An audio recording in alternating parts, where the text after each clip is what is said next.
성경 말씀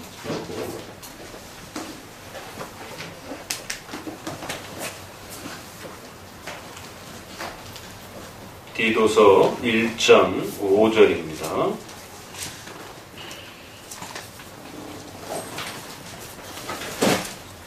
신약 디도서 1장 5절 제가 봉독하도록 합니다. 내가 너를 그레데에 떨어뜨려 둔 이유는 부족한 일을 바로잡고 나의 명한대로 각 성에 장로들을 세우게 하려 함이니.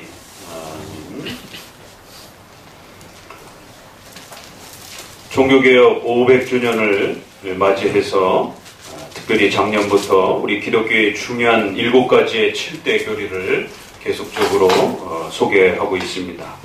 이제 거의 마무리 단계에 이르러 이제 교회론의 이제 후반부 내용을 다루고 종말론 이제 하나 정도 남아 있습니다. 특별히 이제 지난주부터는 우리가 교회 정치에 대한 장로 정치라고 하는 특별히 장로교회의 독특한 이 정치 질서 체계에 대해서 또 함께 배워가고 있습니다. 오늘날 많은 교회 안의 아픔들과 어려움들을 안고 있는 것 중에 특별히 이 교회의 질서 부분 때문에 더욱 많은 고통과 어려움을 성도들이 하소연하기도 합니다. 교회를 나가지 못하겠다라고 하는 가장 또 결정적 이유 중에 하나가 바로 교회 안에서의 또 이러한 목사님과의 관계의 문제, 또 장로님과 교회 직분자들의 또 그러한 관계 문제, 또 성도들 사이끼리의 또 그러한 오해와 갈등의 이러한 문제들. 결국 많은 사람들이 모이다 보니까 그 많은 사람들의 그 생각들을 어떻게 통일시킬 수 있는 것인가? 결국 그 조직이라고 하는 그 공동체라고 하는 것이 함께 나아가기 위해서는 같은 생각들을 가지고 있어야 되고 같은 의사 결정들을 내릴 수 있어야 되고 또 같은 방향을 향해서 한 걸음씩 나아갈 수 있는 그러한 토대가 마련돼야 됩니다. 그렇지 않다면 반드시 그 조직은 의견의 다양함이 충돌이 일어나면서 결국 자신과 반대 의견을 가진 많은 사람들과 큰 충돌을 일으키면서 결국 그 공동체는 단 한 걸음도 나아가지 못하고 결국 와해될 수밖에 없는 것입니다.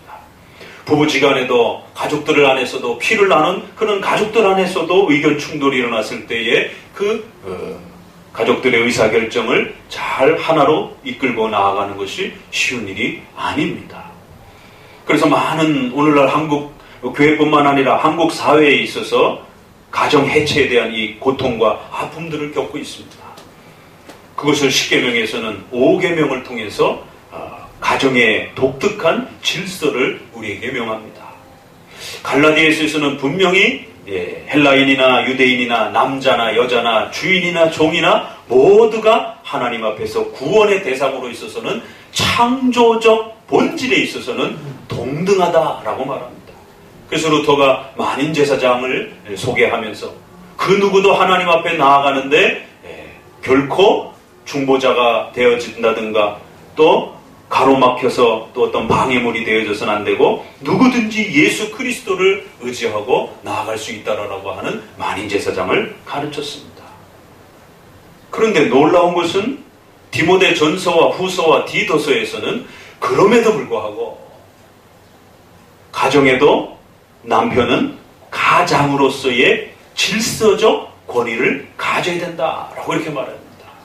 그래서 자녀들은 부모의 말에 잘 순종해야 되고 또 아내도 남편의 그러한 의사결정에 있어서 가장으로서의 집안의 결정을 내릴 때 잘 따라줘야 된다는 것입니다. 그래서 에베소서라든가 이런 말씀에 보게 되면 아내는 남편을 사랑하고 존경하고 높이라 라고 이렇게 말하고 있습니다. 그리스도를 대하듯이 높이고 존경하라 라고 말합니다. 그런데 놀라운 것은 신약 헬라어 그 어디에도 아내가 남편을 사랑하고 경외하는 방식에 있어서 다스림에 대한 복종의 문제를 남편이 쓰는 것만큼 쓰지 않습니다. 남편은 아내를 사랑하고 돌보고 아끼라 라고 이렇게 말합니다. 그런데 아내를 향해서는 남편을 사랑하기도 하고 존경하기도 하고 복종하라라고 이렇게 말했습니다. 순종과 복종이라는 말이 따라오습니다. 이 말은 굉장히 불편한 말입니다. 그런데도 불구하고 에베소서 또 베드로서 디모데서 그 많은 가정의 질서를 소개하는 부분에 있어서 평등성, 구원에 있어서는 본질에 평등합니다. 남자나 아내나 남편이나 모두가 다 인간으로서 하나님 앞에 동등한 존재입니다. 그럼에도 불구하고 하나의 가족 공동체가 이루어져 갈 때는, 하나의 조직이 이루어져 갈 때는 벌써 2사람, 3사람이 이루어지게 되면 하나의 공동체와 질서가 형성이 된다는 것입니다.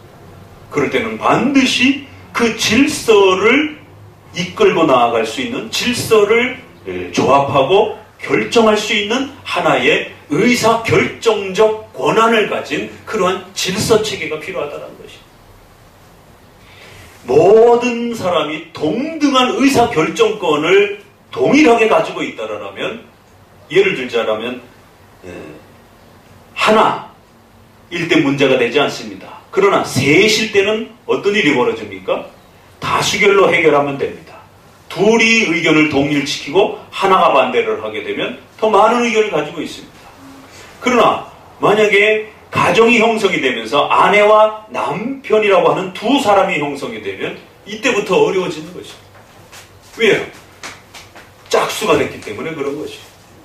이건 다수결로도 해결할 수가 없고 한 개인의 결정적 결단으로 끌고 갈 수도 없는 것이고, 그러다가 아이가 하나 태어났어요. 그러면 3이 됩니다. 그러면 다수결 원칙으로 결정할 수가 있습니다. 그러나 아이가 하나가 더 태어났어요. 그러면 4이 됩니다. 다시 짝수가 되면 또다시 어려워집니다.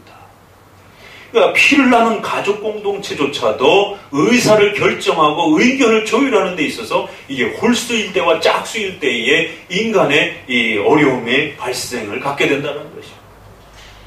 그 의사결정을 조율하거나 조화를 시키지 못하게 되면 아이들이 가출을 하기도 하고 부부지간에 이혼의 문제가 발생이 되어지기도 하고 부모와 자식 간에 큰 어려움의, 의사소통의 어려움을 갖게 됩니다. 그래서 하나님은 아내와 아이들을 향해서는 복종하라고 하는 이 독특한 언어를 쓰고 있고, 남편에게 있어서는 내 몸처럼 죽도록 사랑하라라고 이렇게 명령을 합니다. 명령의 체계가 다릅니다. 왜 이 가정에 대한 부분을 먼저 서두에 말씀을 드리냐면, 이러한 질서체계가 5계명을 따라서 교회를 운영해가는 사람들이, 여러 사람들이 모이는 이 운영체계에 있어서도 동일한 정신이 흘러나온다는 것입니다. 많은 사람들이 모여있을 때 이 많은 사람들의 의견들을, 의사결정을 어떻게 조율하고 어떻게 잘 만들어갈 수 있는 것인가. 잘못하게 되면 그 의사결정이 독단적이다든가 잘못하면 무질서 속에 발생이 된다면 그 모임은 깨져버립니다.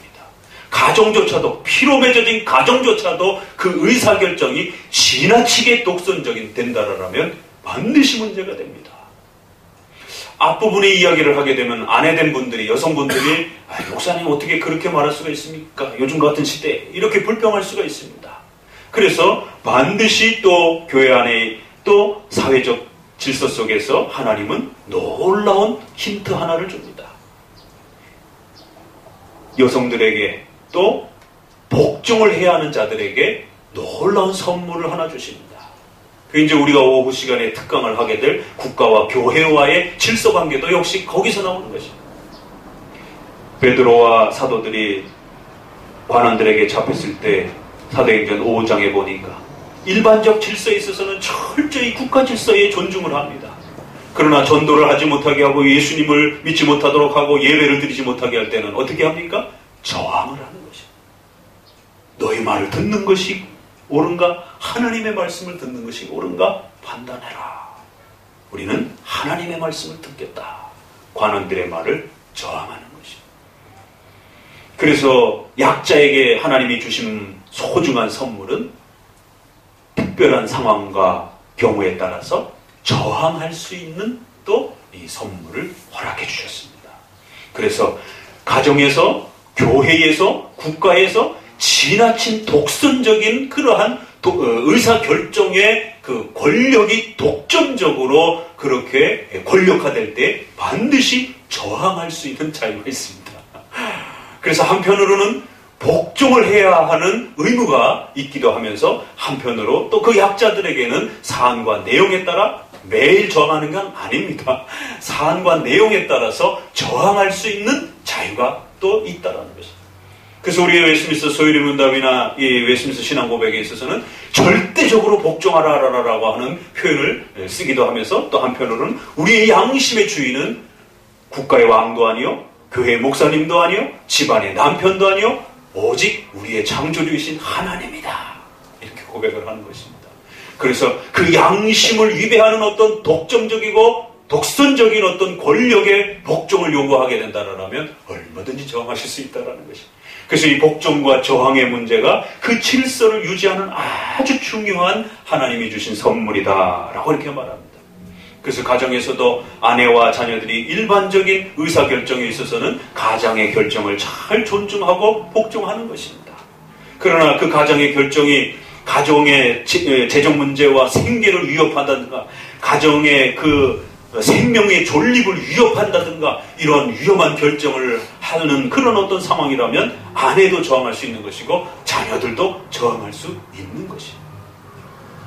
이처럼 인간이 모인 이 모임에는 가족뿐만 아니라 교회라고 하는 신앙으로서 모인 공동체도 또 생명을 함께하는 이러한 국가라고 하는 이러한 단체에 있어서도 인간이 모이는 모든 그 조직과 단체에는 어떤 문제가 발생이 되느냐면 의사결정에 혼동이 일어난다는 것입니다. 수많은 사람들의 그 다양한 의사의 의견을 어떻게 조율할 수 있는 것인가. 그걸 다수결로도 해봤습니다. 그래도 문제가 있는 거예요. 그거를 한 개인이 봉건주의처럼 왕처럼 1인이 절대적인 명령으로 그렇게도 해봤습니다. 그렇게도 문제가 있는 것입니다. 모두가 다 문제가 있더라는 것입니다. 잘못 권력이 독점화되게 되면 사람의 생명을 위협하는 이런 엄청난 권력의 독점의 위험함들을 우리는 지난 수많은 세기를 통해서 경험했고 특별히 한국 사회에서 근대 민주주의 국가라고 하는 이런 사회 속에서도 지난 또 정권의 또 이러한 권력의 잘못된 또 독점적인 또 이러한 집행이 많은 사람들에게 고통을 주는 그런 것을 또 경험합니다. 이처럼 권력과 의사결정에 대한 내용이 독점화되었을 때 그것이 특별히 독선적으로 권력화되었을 때 얼마나 무서운 일이 벌어질 수 있는지 우리의 생명을 위협하고 가정이 해체되어지고 교회가 붕괴되어지는 그 공동체 전체가 붕괴되어지는 그러한 엄청난 막강한 힘을 갖는 것이 바로 이 의사결정에 있어서 독점적 권한이라는 것입니다. 이건 뭐 제가 얘기 안 해도 여러분 스스로가 너무나도 잘 알고 인정하는 부분이에요. 그래서 근대 국가에는 그러면 민주주의 정치로 한번 해보자라고 하면서 여러 사람들이 다수결의 정치라고 하는 다수결 의견으로 이렇게 진행을 합니다. 그러나 그 다수결의 정치에 있어서도 결국 또 다른 계파 정치라고 하는 자기와 뜻이 맞는 사람들을 또 다시 구별시켜가지고 또 그것을 권력화시켜서 결국 요즘에는 노동연합이, 노동조합이 또 다른 새로운 권력화되어지는 겁니다. 그래서 결국에는 자신들을 중심으로 한 그런 노동권이 또 다른 비정규직이라고 하는 이러한 노동권을 강력하게 탄압하고 억압하면서 자신들만의 집단적 그러한 이기주의를 표출하는 수단으로 사용할 수도 있더라는 것이죠. 왜? 다수결로 해서 3분의 1하라고 하는 집단적 그러한 결의권을 갖게 됐다 그러면 3분의 1이라고 하는 이 소수자들에 대한 강력한 탄압을 얼마든지 또 할 수 있는 것입니다. 그렇기 때문에 역시 민주주의 정치에도 한계가 있다는 것을 또 많은 어려움들을 겪고 있는 것입니다. 의사결정이 독점화되었을 때도 문제가 되는 것이고 그 의사결정이 또 모두에게 풀어졌을 때 특별히 무질서에 대한 특별히 또 촛불집회와 같은 이러한 국가적인 이러한 어려움과 위험을 모든 국민들이 그때마다 뛰쳐나와가지고 거기에 대한 의견을 제시하고 그 모든 의견을 또 전국민 투표로 진행을 하게 되고 그렇게 되면 우리나라는 단 한 걸음도 1년에 10가지 결정하는데도 수천억을 돈을 쏟아부어야 되고 선거 하나 하는데도 이번에도 3천억인가 4천억의 국민의 세금이 또 그렇게 쏟아지는 것처럼 뭐 툭딱 하면은 이러한 정치권에서는 그거 국민투표로 합시다. 거기에 들어가는 돈은 생각 안 하는가요? 그 국민투표를 할 때마다 등원되는 수많은 그 돈은 누가 내는 것이? 그거 다 세금으로 하게 되고, 그러한 모든 의사결정을 그런 식으로 진행한다면 1년에 5개, 10개도 의사결정 못할 것입니다. 수천억, 수조 원의 또 비용이 발생이 될 것이고. 그래서 근대 이후에는 국회의원들을 뽑아서 대의 민주주의 정치라고 하는, 직접 민주주의가 아니라 지도자들을 뽑아서 그 지도자들이 국민들의 의견을 대신 집행해가는 것이 훨씬 효율적이고 훨씬 안전하고 훨씬 전문화된 그러한 형태의 특수성을 발견하게 된 겁니다. 이 복이 어디서 왔을까요? 이건 바로 장로 정치라고 하는, 교회의 많은 성도들의 의견을 담아내면서도 그 모든 의견을 그때그때마다 전체 투표로 진행하기에는 성도들이 100명 아래로 있을 때는 괜찮지만 벌써 200명, 300명, 500명으로 넘어간다라면 그 성도들이 발언을 하나씩만 하며 그 발언을 들어도 엄청난 시간이 소비가 되는 것입니다. 그렇기 때문에 효율적인 면에 있어서도 교회는 이미 벌써 또 성경 그 자체가 우리가 지난 구약과 신약 전체를 통해서 70인의 장로 또 신약에 와서는 디모데서처럼 각각의 교회마다 장로들을 세워서 그 교회를 운영하라라고 하는 장로회에서 안수를 받은 디모데의 또 이러한 교회 정치에 대해서 우리가 함께 살펴보면서 신구약 전체가 장로들에 의한 교회 운영이라고 하는 독특한 질서 체계를 가지고 있다는 것을 함께 보았습니다. 자, 이처럼 장로 정치는 효율적인 면에 있어서도 우수하고 또 성경 그 자체가 하나님의 뜻으로서 우리에게 명령하는 아주 중요한 교회 운영 방식으로서 소개가 되는 것을 보았습니다. 이처럼 장로 정치의 이 소중함이 얼마나 중요한 것인지에 대해서 우리가 다시 한번 종교개혁 500주년을 맞이해서 로마 가톨릭이 1인 지배 체제로 교황이 1000년 동안 그 의사결정을 독점하던 그 엄청난 이 폐단을 루터와 칼빈 목사님을 통해서 목사와 장로와 집사라라고 하는 교회의 직분을 회복시켜주고, 특별히 목사와 장로들이 당회를 형성해서 장로회를 구성해서 성도들을 대표하여 그 교회를 운영해가는 장로회 정치를 우리 선조들이 목숨을 걸고 회복시켜준 겁니다. 이렇게 소중한 장로 정치는 효율적인 면에 있어서도 교회를 건강하게 만들고, 또 교회를 아주 튼튼하게 만들고, 또 내용면에 있어서도 성경적인 하나님의 이 뜻을 잘 실천할 수 있는 하나님이 정해주신 그러한 소중한 질서체계라는 것을 배우게 됩니다. 교회는 의사결정이 신속하고 정확해야 됩니다. 왜요? 이단을 막아내야 되기 때문에. 이단의 가르침이 들어왔는데 그 가르침에 대해서 수많은 의견들이 결정이 되지 않고 계속해서 쏟아져 나온다라면 엄청난 피해를 성도들이 겪게 됩니다. 또 교회는 그 이단에 대한 문제와 관련해서 징계를 하게 되고, 또 교회의 질서를 교회를 어지럽히게 되면 권징이라고 하는 법적 사법적 행위를 행하게 됩니다. 국가처럼 이러한 몸을 가두는 인신 구속에 대한 이러한 형벌을 행하지는 않지만 신앙적인 권징과 징계를 행하는 사법적 절차를 가지고 있습니다. 그렇기 때문에 이 사법권을 어떻게 집행하느냐에 따라도 엄청난 또 일이 벌어질 수 있는 것입니다. 오늘날 한국교회 성도들은 더 이상 교회 재판부를 존중하지 않습니다. 당회가 법적 권한을 가지고 당회가 재판부로 바뀝니다. 이제 일반 회의를 할 때는 당회 이렇게 해서 회의를 합니다. 그 회의의 의사결정을 가지고 교회 프로그램을 운영합니다. 그러나 성도들의 어떤 권직에 대한 문제를 처리를 하게 되면 그 당회는 재판부의 성격을 갖게 됩니다. 사법부의 성격을 갖게 됩니다. 그래서 원고와 피고가 형성이 되고 피고를 불러다가 이제 국가의 이 사법부처럼 변호를 하기도 하고, 또 장로는 검사가 되어서 성도의 그 죄 문제를 고발하고 지적합니다. 그러면 그 당회에서 최종적인 판결을 내리는 것입니다.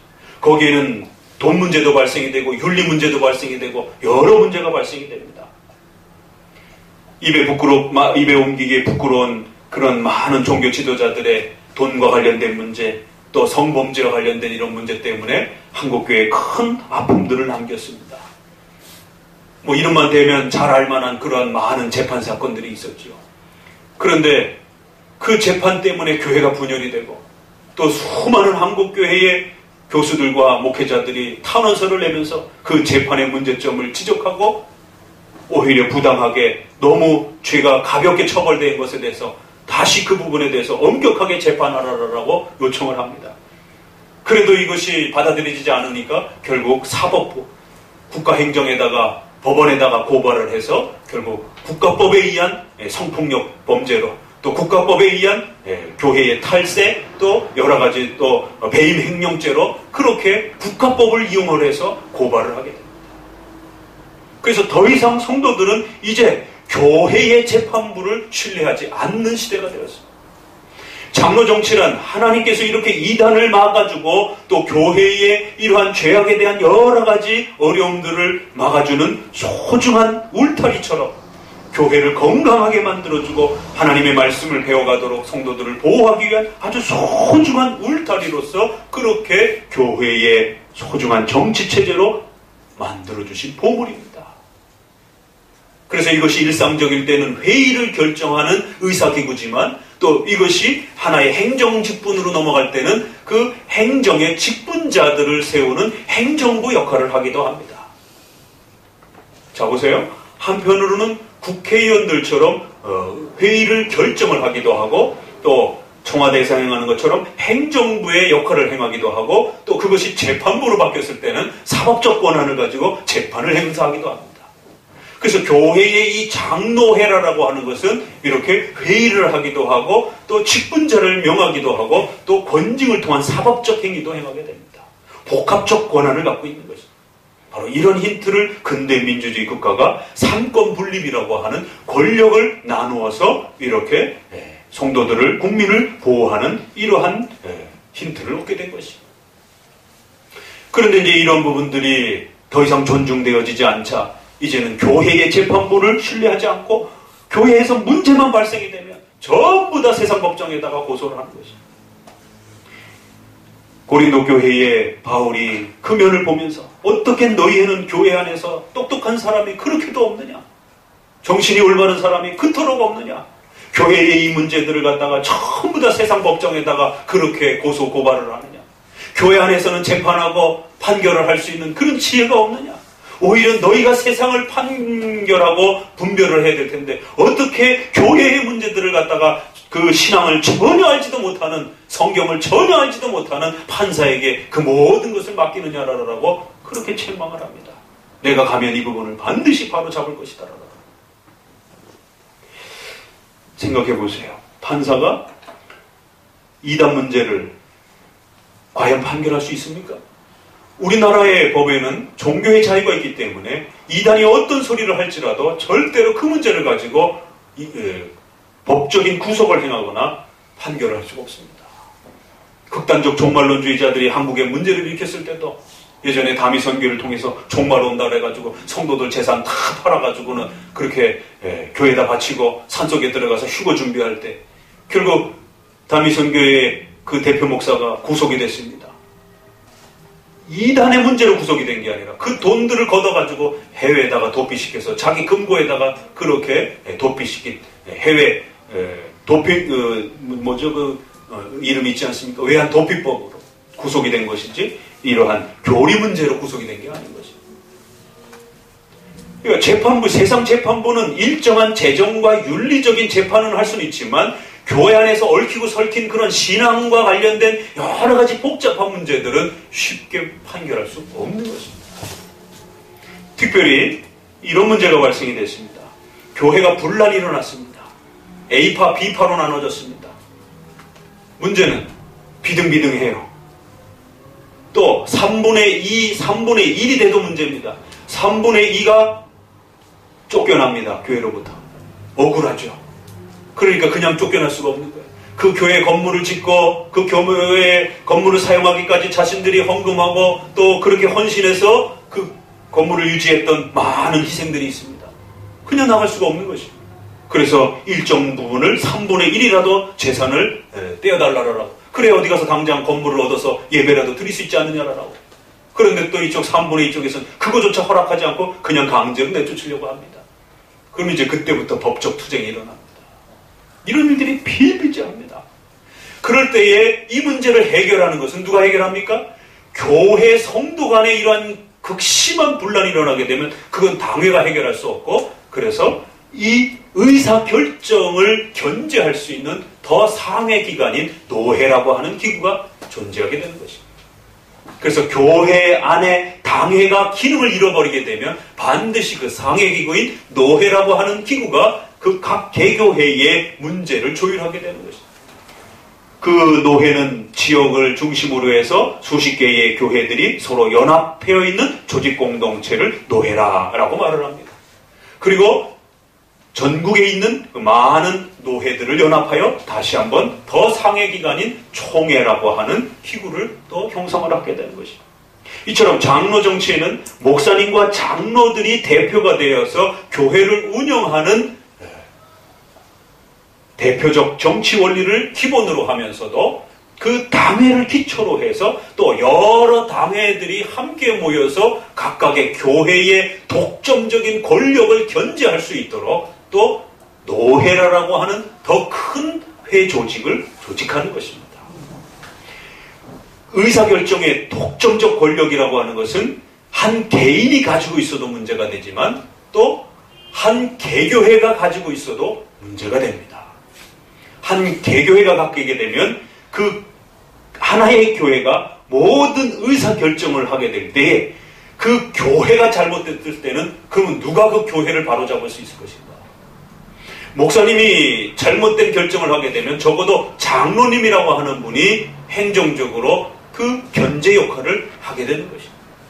그래서 장로 정치란 바로 이처럼 의사결정에 있어서 독점적인 그 독선의 부분들을 막아주기 위해서 견제할 수 있도록 장로님이라고 하는 분을 통해서 견제를 하게 되는 것입니다.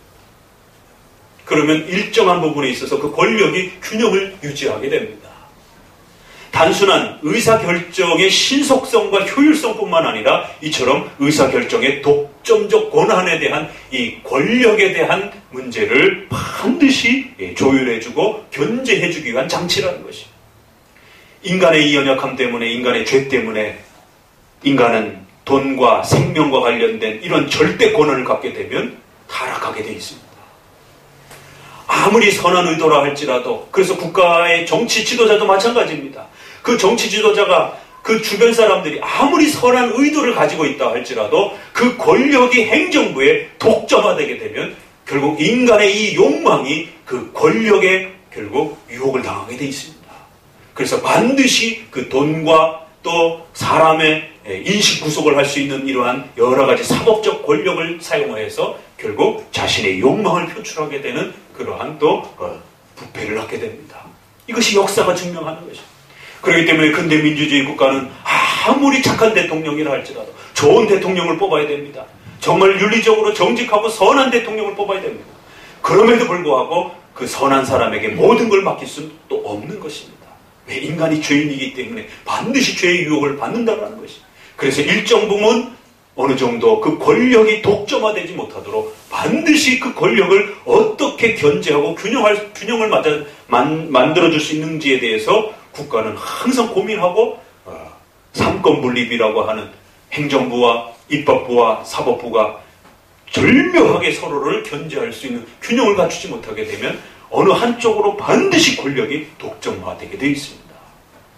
그런데 지금 우리 한국 사회는 독특한 형태로 검찰과 대법원이 분리는 되어 있지만 그 검찰총장을 대통령이 임명을 하게 되는 이 삼권 분립의 형식은 갖추고 있는데 완벽한 삼권 분립은 구성되어 있지는 않습니다. 그러다 보니까 대통령의 의사결정에 따라 어느 기업을 죽일지 어느 한 개인의 임무를 파면시킬지를 결국 대통령이 검찰과 법원을 이용을 해서 움직일 수 있는 이러한 영향력을 발휘할 수 있는 구조를 가지고 있다는 것이죠. 교회 권력도 마찬가지입니다.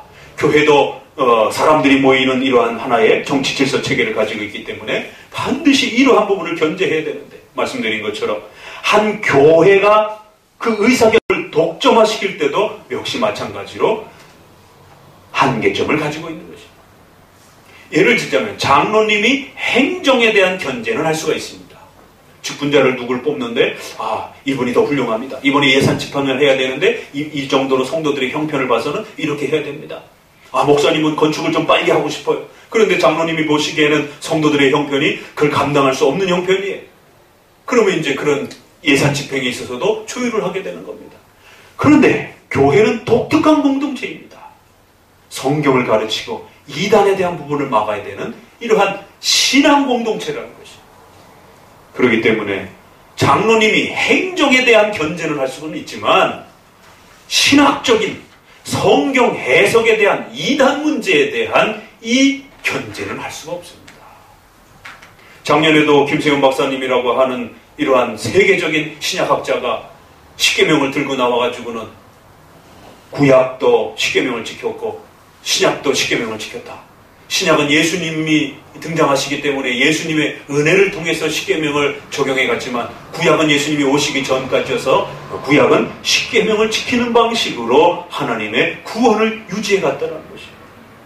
그래서 구약은 율법으로 구원받고 신약은 예수 그리스도로 구원받고 이 이상한 회개망측한 형태의 우리 한국 장로교회가 130년 동안 오직 믿음으로 구원받는다라고 하는 이 구원론을 근본적으로 깨트리는 이런 문제를 가지고 들어왔습니다. 그러면서 로마서를 분석해가면서 창감람나무, 돌감람나무를 이 비유를 들면서 분명히 구원이 취소된다라고 하는 이런 경고가 있다라고 하면서 그거를 헬라어로 또 여러 가지 논문들을 쏟아내면서 한국교회에 소개를 합니다. 그걸 장로님이 막을 수 있습니까? 장로님이 변증할 수 있습니까? 성경을 원문으로 들여다보고 또 수많은 2000년 동안의 고전 그 라틴어 논문들을 언급해가면서 이러한 구원론이 옳다라고 하는 때에 그걸 어떻게 장로님이 막아낼 수 있습니까? 그건 분야가 전혀 다른 부분이에요. 그건 장로님이 손을 댈 수가 없는 부분입니다. 그건 신학적인 토론이요 논쟁을 해야 하는 성경 해석에 대한 전문 영역이기 때문에 그 전문성을 갖추신 목사님들만이 그 부분을 반격할 수 있다는 것입니다. 그래서 저와 관련된 몇몇 신학자들이 저는 조직신학을 담당하고 있기 때문에 신학하시는 분을 또 초청해가지고 같이 연합을 해서 로마 카톨릭의 트렌트 교회 회의를 전부 분석하고 1500년도에 트렌트 회의가 1차, 2차로 이렇게 진행이 됐습니다.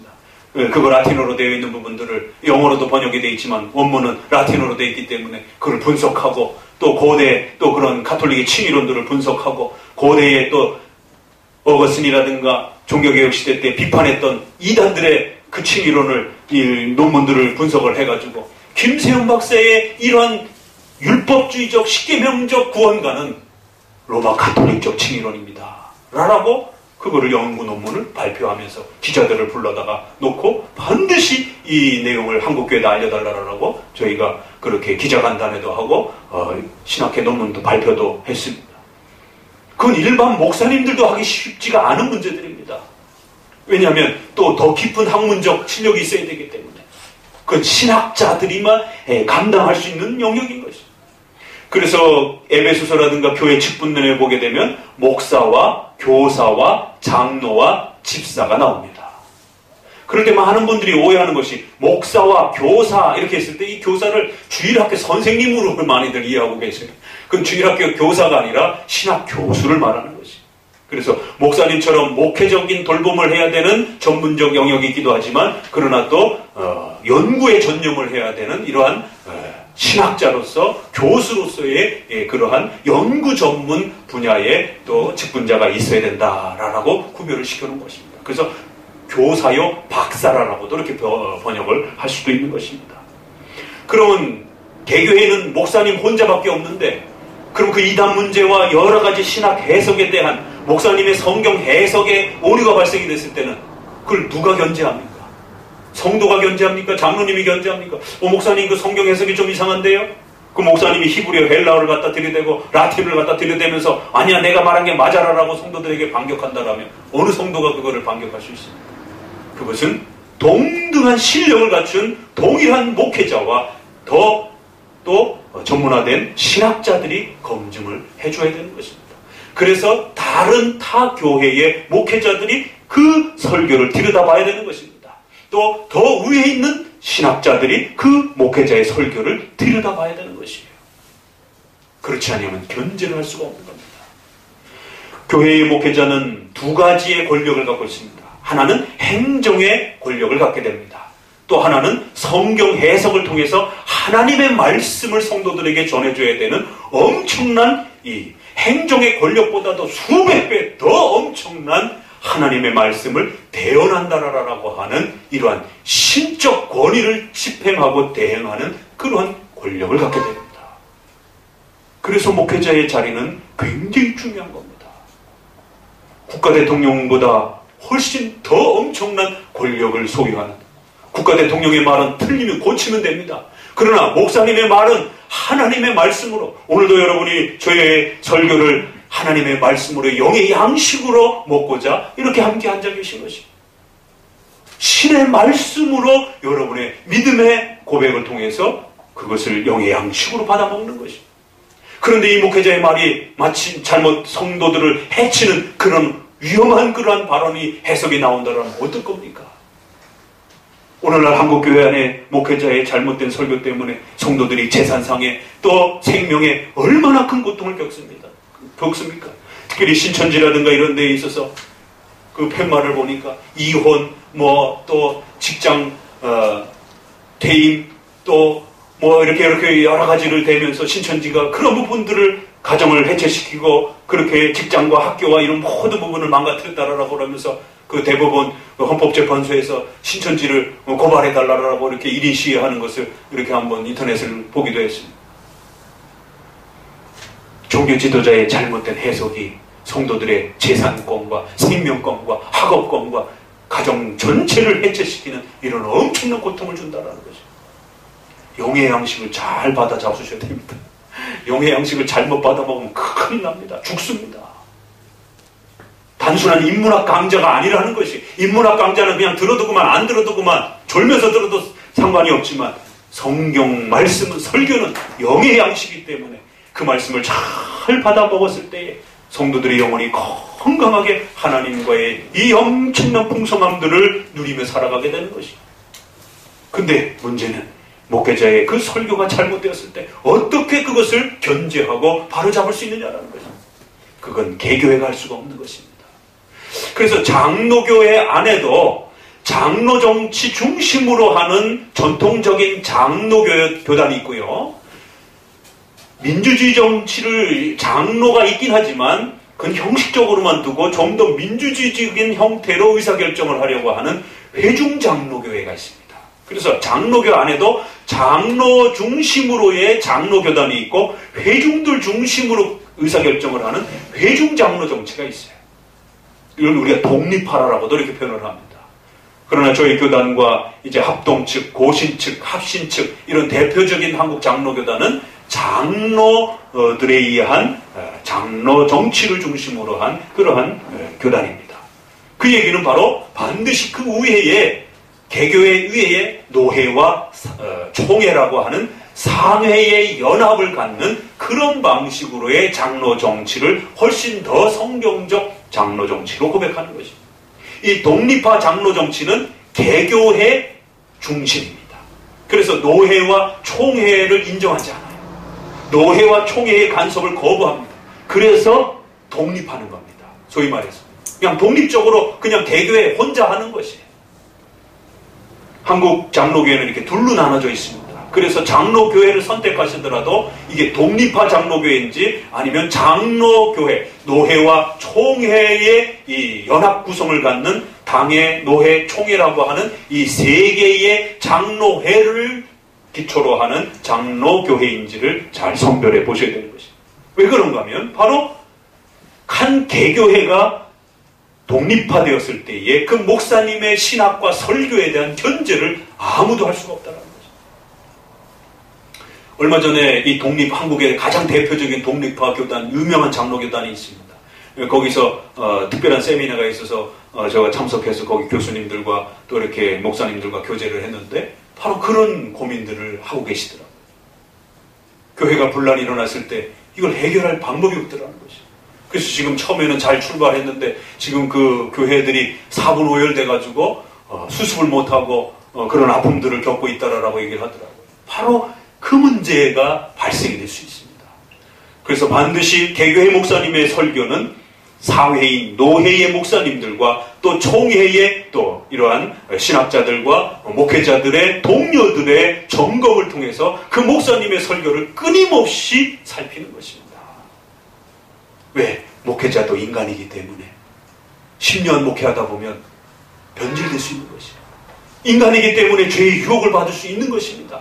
그런 연약한 인간이 하나님의 말씀을 대언한다라고 하는 신의 말씀을 표현하고 있다라고 전달하고 있다라고 하는 이 엄청난 직분을 감당하다 보면 유혹을 받을 수 있고 넘어질 수도 있고 망가질 수도 있는 것입니다. 그걸 어떻게 보호를 받을 수 있습니까? 그러니까 목회자도 큰일인 거예요. 그런 면에서는. 이 연약한 인간이 이 신적인 말씀을 늘 잘 말을 해야 되는데 인간이다 보니까 어떻게 이거를 보호받을 수 있느냐 말이에요. 행정적인 면은 교회에서 장로를 통해서 견제를 받으면서 성도들에게 무리한 어떤 결정을 혹시라도 하지 못하도록 장로님이 그걸 잘 조율해 주면 되는 것입니다. 그러나 신학적인 면은 누가 이걸 견제해 줄 거냐 말이에요. 그건 동료 목사님들이 반드시 그 역할을 해 주어서. 그래서 목사님들은 1년에 몇 차례씩 노회를 하고 또 시차례를 하고, 시차례라는 말이 있습니다. 시차례 뭐예요? 감차례라는 거예요. 말 그대로. 일정한 기간에 한 달에 한 번씩 그 노회를 가서 주보도 살펴보고 뭘 가르치나 이렇게 보고 어떤 교재를 사용하는가 또 보고 또 그 목사님의 설교도 제출하라 해서 또 그 설교도 들어보고, 그래서 만약에 이단적인 어떤 최근에 유행하는 어떤 그러한 그 주장들을 갖다가 목사님이 어디 가서 배워와가지고 성도들한테 설교했다? 그러면 그 설교를 조사를 하면서 고소를 하게 됩니다. 그게 시찰, 감찰부예요. 그러니까. 그래서 노회 재판부에다 정식으로 고소를 해서 이런 설교가 지금 어느 교회에서 행해지고 있습니다. 이게 만약에 계속되어지게 되면 성도들의 영혼이 죽어나갈 수 있는 것입니다. 그렇기 때문에 그 교회를 보호해야 될 책임이 목사님들에게 있으니까 반드시 그 설교에 대해서 조사해 주시라라고 재판부에다가 정식 고소를 하게 되는 것입니다. 이제 목사님이 저희 노회에 또 신학위원으로 있고 기소위원으로 있습니다. 그러니까 검사 역할을 하는 것이죠. 아무래도 조직신학을 전공을 하다 보니까 이제 산하에 있는 모든 교회 목사님들의 설교를 조사하고 또 이제 확인해서 문제가 있으면 재판부에다가 이제 제가 고소를 하게 되는 것이죠. 그러니까 이제 이 고소권을 검찰이기 때문에 일반 검찰도 문제가 되지만 교회 권력에 있어서도 이 검찰의 권력을 잘못 휘두르게 되면 엄청난 위협을 받을 수 있는 것이에요. 그래서 저도 이 상회에 또 저보다 또 위에 있는 총회의 신학위원이라고 하는 또 그 신학위원회에서 각 노회의 이 고소 문제라든가 이런 회의의 자료들을 또 보고받습니다. 그래서 1년에 한 번씩 가서 우리 노회에서 이렇게 조사를 했고 이렇게 판결을 했고 이런 일들을 했다라고 조사를 받고, 만약에 거기에 이상한 무리수가 발생이 됐다라면 그것을 총회에서 노회로부터 다시 그거를 조정하라라고 또 교정을 하게 되는 것이죠. 그러다 보니까 또 이제 저 같은 경우는 또 총회의 신학위원으로도 또 들어가 있습니다. 또 신학교 교수다 보니까.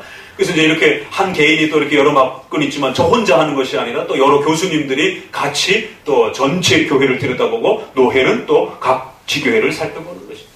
그러니까 하나님께서는 이처럼 연약한 인간이 하나님의 말씀을 대언하는 이 엄청난 막중한 직분을 감당할 때에 그 목회자도 보호하고 또 성도들도 보호해 주도록 하기 위해서 견제 장치를 마련해 주는 겁니다.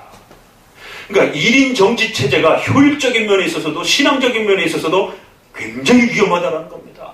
잘못 신앙 해석을 하게 되면 그가 잘못되었을 때 아무도 이 부분을 조정할 수 없다는 거. 민주주의 정치로 갔을 때는 이 복잡하고 여러 의견들을 어느 세월에 결정할 것이냐라는 거예요. 그래서 한쪽에는 무질서의 문제가 팽배한 거고 한쪽에는 권력이 독점화되는 이런 문제가 발생되는 것입니다. 그런 면에서 장로 정치는 이처럼 행정에 있어서도 견제와 또 신학적인 면에 있어서도 이런 견제 원리를 잘 보강을 해서 하나님의 말씀이 건강하게 성도들에게 가르쳐지도록, 또 성도들을 잘 돌봐주는 이런 행정적인 면에 있어서도 또 성도들을 보호하고 지켜낼 수 있는 소중한 견제와 협력의 도움의 역할을, 목사님 혼자서 신학에 대한 성경 해석에 대한 모든 것을 연구하는데 얼마나 힘이 들겠습니까? 그러니까 또 동료 목사님들과 또 신학자들의 도움을 받는 것입니다. 또 모든 의사결정을 전부 혼자서 목사님이 결정한다라면 100명, 200명 넘어가면 그를 돌아볼 수도 없고 결정하기도 쉽지가 않습니다. 그래서 우리 장로교 헌법에는 30명이 넘으면 장로를 세울 수 있도록 그렇게 법으로 정해져 있는 것입니다. 왜? 30명이 넘어가기 시작하게 되면 신방하는데도 무리가 오게 되고 목회자가 성도들의 일일이 그 성도들의 아픔과 성도들의 고민거리를 늘 들어주고 또 그걸 기도해주고 또 그걸 바탕으로 해서 설교를 적용시켜주고 이래야 되는데 성도들하고 일주일에 1시간씩만 그 신방을 하고 대화를 들어준다고 해도 시간상 모자른 것이 불가능합니다. 그래서 그 행정적인 그 일을 장로님이 대신 그렇게 성도들을 신방하면서 살펴주는 것입니다. 이렇게 성도들을 잘 건강하게 보살펴주도록 교회 지도자들을 한편으로는 신학적인 전문가로 한편으로는 행정적인 전문가로서 그렇게 해서 서로 조화를 이루면서 교회를 건강하게 유지해 가도록 그렇게 하나님이 세워주신 것입니다. 오늘 다시 한번 장로 정치에 대한 이 소중한 원리들을 우리가 효율적인 면에 있어서도 또 그것이 성경이 가르쳐주는 또 원칙면에 있어서도 장로 정치가 얼마나 훌륭한가.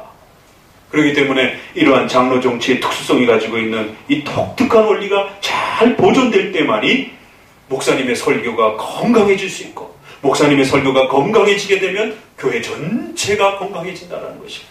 그리고 또 그 목사님을 이제 또 특별한 병고가 생겨서 목사님이 질병 때문에 또 아니면 목사님이 연로하셔서 돌아가셨을 때 그 다음도 문제가 됩니다. 독립교회를 있게 되면 어떤 문제가 발생이 되냐면 그 목사님이 가지고 있는 만큼의 실력과 내용을 누가 보충할 것인가가 문제가 반드시 발생이 됩니다. 그러면 그만큼의 목사님이 세워지지 않게 되면 결국 교회 성도들 안에 설교를 듣는데 당장 문제가 되어지게 되고 또 결국 의사결정에 있어서도 분리가 발생이 되어집니다.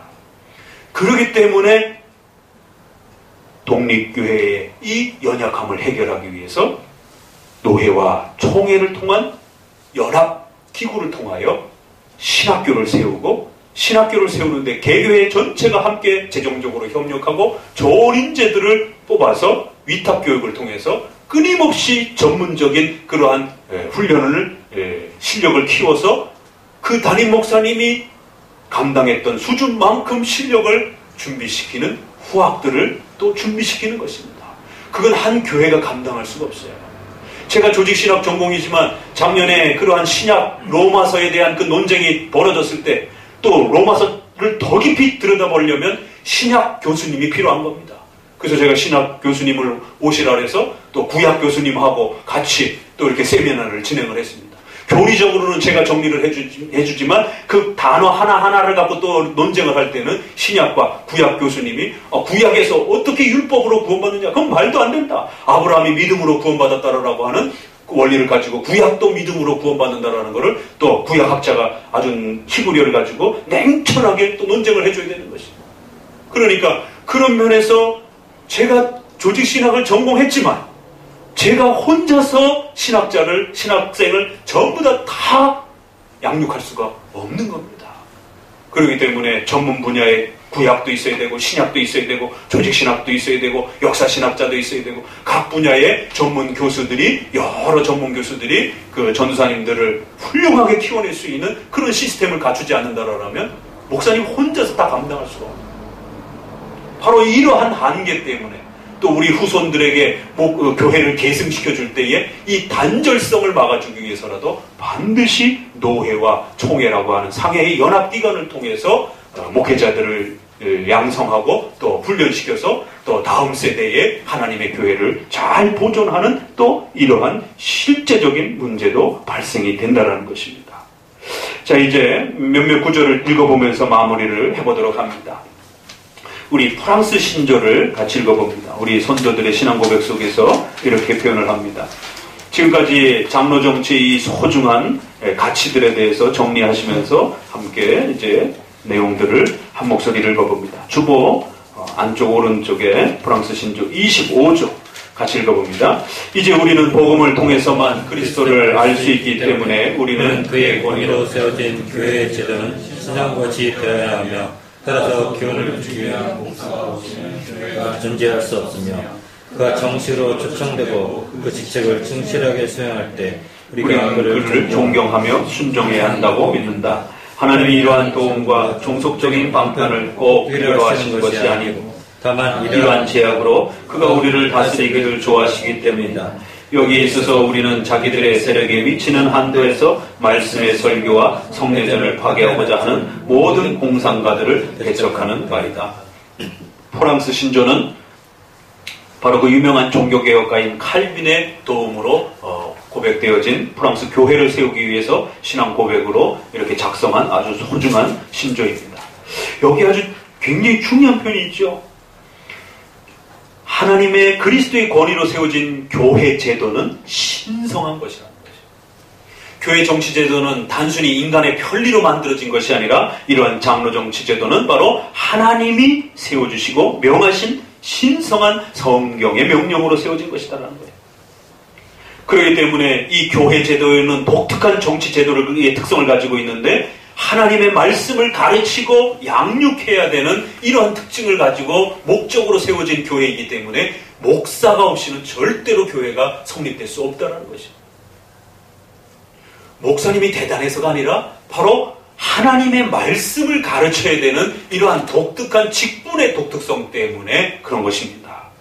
그래서 목사가 없는 상태에서는 그건 교회라 하는 것이 아닌 것입니다. 목사가 없이 갑자기 목사님이 돌아가신다든가 어떤 그 사고가 나서 그 목사님이 계시던 교회가 목사님이 없을 때가 있어요. 장로님은 계십니다.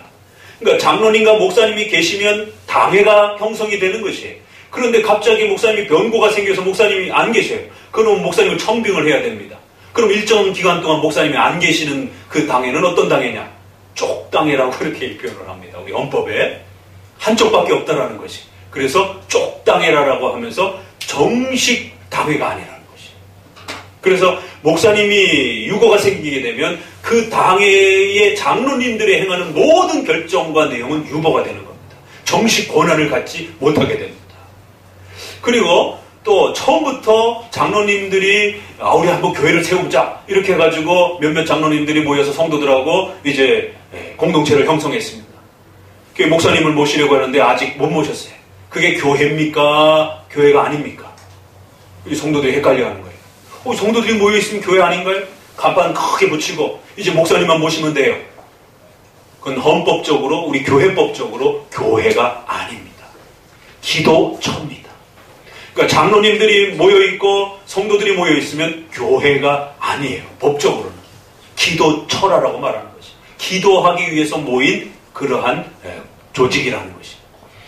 교회라고 하는 이 명분을 갖기 위해서 또 법적으로 그렇게 얻기 위해서는 반드시 목회자라고 하는 말씀을 가르쳐야 되는 이 직분이 반드시 있어야만이 교회가 형식적으로 출범하게 된다는 것이. 그거는 목사님이 더 높으냐 장로님이 높으냐 이런 문제가 아니라 목회자가 가지고 있는 성경을 가르치고 하나님의 말씀을 양육하는 바로 이 내용의 독특성 때문에 그런 것입니다. 그래서 프랑스 신조에도 목사가 없이는 교회가 존재할 수 없으며 그가 정식으로 초청되고 그 직책을 충실하게 수행할 때 우리는 그를 존경하고 순종해야 된다. 두 단어가 붙었죠? 존경은 당연한 것이고 복종해야 하셔야 된다는 거예요. 이것이 교회 질서의 독특한 형태다라고 말합니다. 현대교회 인터넷이 발달이 되면서 한국교회 성도들 안에 지난 첫 시간에도 말씀드렸던 것처럼 예수님은 믿는데 교회가 싫어가지고 교회를 안 나가는 이걸 가나안 성도라라고 안 나가를 거꾸로 해가지고 가나안 성도라라고 이렇게 표현을 비아냥하는 이제 그러한 표현들이 최근에 떠오릅니다. 엄청난 수의 가나안 성도들이 있다라는 것입니다. 한국교회가 1000만이 됐다가 벌써 통계가 나온 게 800만 명, 700만 명 나온 지가 벌써 한참 됐어요. 이게 이제 몇 년만 지나면 500만 아래로 내려가 버리게 되는 이런 심각한. 그런데도 개별적으로 물으면 자기는 예수님 믿는다고 그래요. 그러나 교회는 가기 싫다는 거죠. 왜 그러냐면 바로 이러한 교회의 무질서와 혼란 때문에 아예 오히려 또 극단적으로 교회를 등한시하고 버려버리는. 그러나 하나님은 성도가 예수님을 믿을 때 반드시 교회라고 하는 공동체를 통해서 하나님을 배워가도록 그렇게 교회 제도를 세워주셨다는 사실을 명심하셔야 됩니다. 그 밑에도 보니까 이러한 제도가 꼭 필요해서 세운 게 아니라 하나님이 직접 통치할 수도 있지만 인간의 연약함 때문에 하나님은 이런 제도를 세워주시고, 여러분 성경을 여러분 스스로 읽으면 됩니다. 왜 목사를 세워서 굳이 성경을 해석합니까? 성도들이 혼자 직업을 가지면서 이 성경을 읽으면서 모든 시간을 이 성경을 읽는 데다가 투자할 수가 없기 때문에, 성도들은 또 가족을 먹여 살려야 되고 직장 생활을 해야 되는 일정한 또 이렇게 시간을 또 다 쓸 수 없는 이런 어려움을 가지고 있기 때문에 그 부분에 전문가를 구별해서 성경을 가르치도록 목회자를 세워주신 것입니다. 그렇기 때문에 하나님은 인간의 연약함을 보호해 주시기 위해서 이런 제도를, 이런 방식으로 우리를 다스리기를 좋아하신 것입니다. 그래서 교회의 설교와 교회에서 행해지는 이러한 예식 절차와 이러한 질서와 제도, 성례전을 파괴하면 이것은 위험한 일이라는 것입니다. 26절 읽어봅니다. 우리는 아무도 자기 자신을 유리시켜서 혼자 만족할 것이 아니고 오직 모두가 합동하여 교회의 연합을 유지하며 하나님이 교회의 참된 제도를 세우신 곳에서는 어디서든지 또 비록 직정관들과 그의 법령이 이 제도에 역행한다 할지라도 공적인 교훈과 예수 그리스도의 멍에에 복종해야 한다고 믿는다. 왜냐하면 만일 우리가 교회 제도에 참여하지 않거나 혹은 거기서 분리해 나가면 하나님의 말씀에 어긋나는 것이기 때문이다. 29조, 우리는 참된 교회는 우리 주 예수 그리스도가 세우신 질서에 따라 통치되어야 한다고 믿는다. 즉 교회에는 목사들, 장로들 그리고 집사들이 있는 까닭은 순전한 교훈이 유지되며 악덕이 시정되고 억제되며 또 가난하고 고통을 받는 모든 사람들이 필요에 따라 구제를 받기 위함이다. 또 집회가 하나님의 이름으로 모이며 거기서 성인이나 아이들이나 다 경건의 훈련을 받기 위함이다. 이처럼 우리가 고백해왔던 전통적인 신앙 고백들 안에 교회 제도로서 목사님과 장로님들이 중심이 된 이러한 장로 정치 체제가 하나님이 성경을 통해서 우리에게 가르쳐 주신 제도요, 또 우리가 실제적으로도 교회 현장에서 가장 안전하고 효율적인 그러한 교회 질서 체제의 특징을 가지고 있다라고 소개합니다. 이제 오늘 두 번째로 이렇게 왜 우리가 장로교회를 세워가야 되는가? 왜 우리가 당회, 노회, 총회라고 하는 이러한 장로회 연합구조를 가지고 있는 장로 정치 체제를 우리가 소중하게 지켜가야 되는가를 계속적으로 또 성경을 통해서 우리가 배워가는 것입니다. 이제 다음 주에는 우리가 노회와 총회라고 하는 이 상회의 장로회에 대해서 소개를 할 것입니다. 첫 번째, 두 번째 시간은 이제 개교회의 당회에 대해서 목사님과 장로님으로 구성되어 있는 이제 당회의 성격을 소개받은 것이고, 이제는 다음에는 마지막으로 노회와 총회가 가지고 있는 이 독특한 질서는 또 우리가 어떻게 또 유지해 가야 되는 것인가, 또 노회 안에서는 이 회의를 어떻게 진행하는가, 총회에서는 또 의사결정을 어떤 식으로 진행하는가. 그래서 진정한 장로 정치가 되기 위해서는 과연 반드시 필요한 핵심 요소들이 과연 무엇인가, 이런 부분들을 또 함께 더불어서 또 배워가도록 합니다.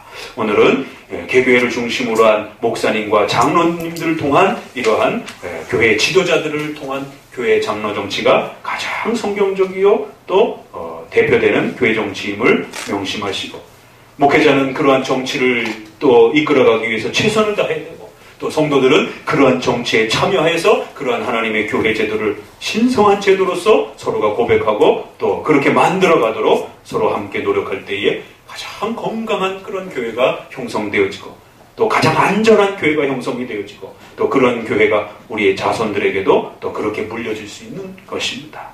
오늘 말씀이 또 우리 성도들 마음에 깊이 새겨지기를 주의 말씀으로 권면을 드립니다. 기도합니다. 하나님